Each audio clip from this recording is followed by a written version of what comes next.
രാജ്യത്തെ വായു നിലവാര സൂചികയിലെ ഉയർന്ന അളവും ശ്വാസകോശ സംബന്ധമായ അസുഖങ്ങളും തമ്മിൽ നേരിട്ട് ബന്ധമുണ്ടെന്ന് സ്ഥാപിക്കുന്ന കൃത്യമായ രേഖകൾ നിലവിൽ ലഭ്യമല്ലെന്ന് കേന്ദ്ര സർക്കാർ പാർലമെന്റിൽ അറിയിച്ചു.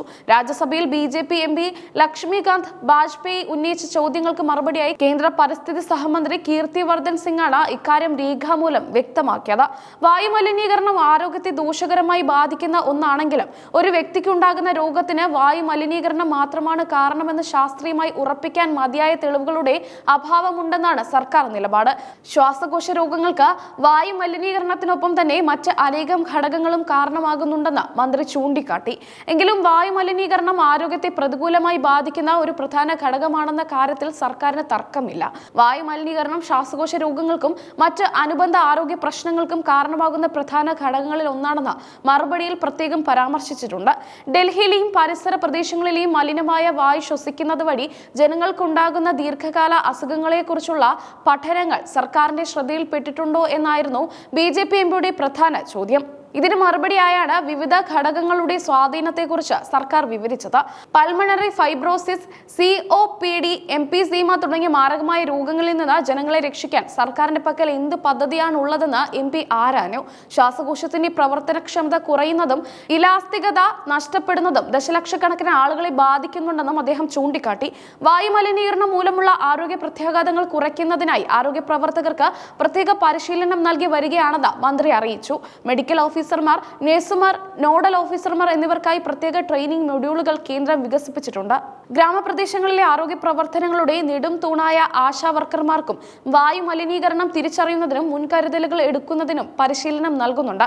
സെന്റിനൽ സൈറ്റുകൾ വഴി മലിനീകരണത്തിന്റെ തോത് നിരീക്ഷിക്കാനും സംവിധാനം ഒരുക്കിയിട്ടുണ്ട്. സമൂഹത്തിലെ ദുർബല വിഭാഗങ്ങളായ സ്ത്രീകൾക്കും കുട്ടികൾക്കും പ്രത്യേക പരിഗണന നൽകുന്ന രീതിയിലുള്ള പദ്ധതികളാണ് സർക്കാർ വിഭാവനം ചെയ്യുന്നത്. വായു മലിനീകരണം ഇവരെ എങ്ങനെയൊക്കെ ബാധിക്കുന്നു എന്നത് സംബന്ധിച്ച ബോധവൽക്കരണ പരിപാടികളും സംഘടിപ്പിക്കുന്നുണ്ട്. മലിനീകരണത്തിന്റെ ആഘാതം ഏറ്റവും കൂടുതൽ നേരിടാൻ സാധ്യതയുള്ള ട്രാഫിക് പോലീസ് ഉദ്യോഗസ്ഥർ, മുനിസിപ്പൽ തൊഴിലാളികൾ എന്നിവർക്കായി പ്രത്യേക സുരക്ഷാ മാനദണ്ഡങ്ങൾ നടപ്പിലാക്കുന്നുണ്ടെന്നും മന്ത്രി അറിയിച്ചു. ഇവർക്ക് ആവശ്യമായ മാസ്കുകളും മറ്റ് പ്രതിരോധ മാർഗങ്ങളും ഉറപ്പാക്കുന്നുണ്ട്. വായു മലിനീകരണം നേരിട്ട് രോഗമുണ്ടാക്കുന്നു എന്ന് പറയുന്നതിന് സാങ്കേതികമായി തടസ്സങ്ങൾ ഉണ്ടെങ്കിലും മലിനീകരണം കുറയ്ക്കുന്നതിനുള്ള ദീർഘകാല പദ്ധതികൾ സർക്കാർ തുടരുമെന്നും മന്ത്രി വ്യക്തമാക്കി. ദേശീയ ശുദ്ധവായു പദ്ധതി പോലുള്ള സംരംഭങ്ങൾ ഇതിന്റെ ഭാഗമാണെന്നും അദ്ദേഹം പറഞ്ഞു. ശ്വസന സംബന്ധമായ അസുഖങ്ങൾ കൂടുന്ന സാഹചര്യത്തിൽ ആശുപത്രികളിൽ കൂടുതൽ സൗകര്യങ്ങൾ ഏർപ്പെടുത്തുന്നതിനെക്കുറിച്ചും പാർലമെന്റിൽ ചർച്ച നടന്നു. വായു മലിനമായ ദിവസങ്ങളിൽ ശ്വാസകോശ രോഗികളുടെ എണ്ണത്തിൽ വർധനവ് രേഖപ്പെടുത്തുന്നതായാണ് ആശുപത്രികളിൽ നിന്നുള്ള വിവരങ്ങൾ സൂചിപ്പിക്കുന്നത്. ഡൽഹിയിലെ വായു മലിനീകരണം ഓരോ വർഷവും റെക്കോർഡ് ഉയരത്തിലെത്തുന്ന സാഹചര്യത്തിലാണ് ഈ വിഷയം പാർലമെന്റിൽ ഗൗരവകരമായി ചർച്ച ചെയ്യപ്പെട്ടത്. മഞ്ഞുകാലം ആരംഭിക്കുന്നതോടെ നഗരം പുകമഞ്ഞിലാൽ മൂടപ്പെടുന്നത് പതിവാവുകയാണ്.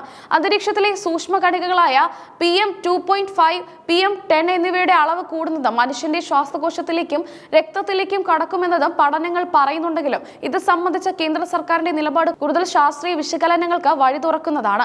രോഗനിർണയത്തിൽ വായു മലിനീകരണത്തിന് പുറമെ ജനിതക ഘടകങ്ങൾ, ജീവിതശൈലി, പോഷകാഹാരക്കുറവ് എന്നിവയും നിർണായകമാകുമെന്ന് സർക്കാർ കരുതുന്നു.